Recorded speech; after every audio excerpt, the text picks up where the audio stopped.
Nous voici arrêtés dans la partie nord de la scie. Dans cette partie se télescope l'histoire, les légendes ou les croyances.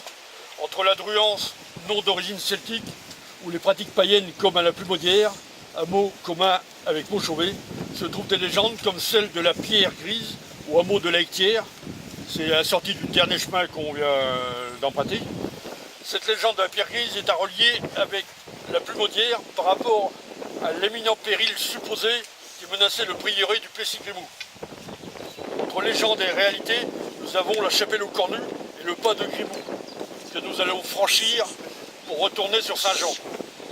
Le ruisseau traversé est le Halcré, le ruisseau des Massales. Nous sommes donc dans la légende de 1047.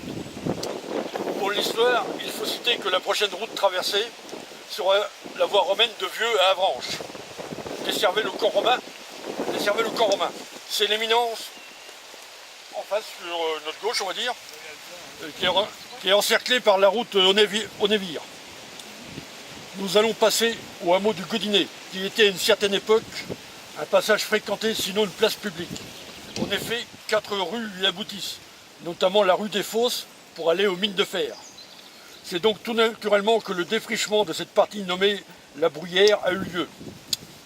L'hostel était le lieu d'habitation des hommes appelés au déboisement et à la mise en culture. C'est ainsi qu'à la Scie, on connaît l'hostel Georget, l'hostel Équet, qui est juste en dessous, et juste au-dessus, l'hostel Chalot. Les hostes étaient des hommes d'une classe intermédiaire entre les hommes libres et les serfs. Ils étaient une sorte de fermiers occupant une tenure et vivant de leurs produits moyennant une redevance.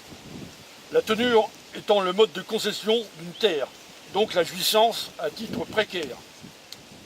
Ils étaient taillables et devaient parfois garder la maison et le seigneur, dans le cas où les terres appartenaient au seigneur. Elles pouvaient être détenues aussi par l'église.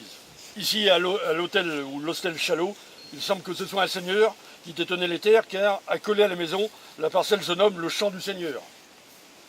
Entre le seigneur ou l'église et l'hoste, le contrat était moral. Ils n'étaient pas irrévocablement attachés à la terre et pouvaient donner ou recevoir congé de leur tenure. Même si les récoltes dans ces terres hostiles rapportaient 10 ou 20 fois moins qu'une terre arable, le fait d'être homme libre et d'avoir une concession perpétuelle, sauf si une absence de plus d'1 an et 1 jour, c'était une situation très enviable. De plus, les femmes n'étaient pas frappées d'incapacité d'hériter. En 1789, donc 600 ans plus tard, les tenanciers, donc propriétaires, à condition d'y demeurer, deviendront contre toute attente propriétaires de la totalité de la tenure, construction et terrain. Voici donc un pan de l'histoire locale achevé.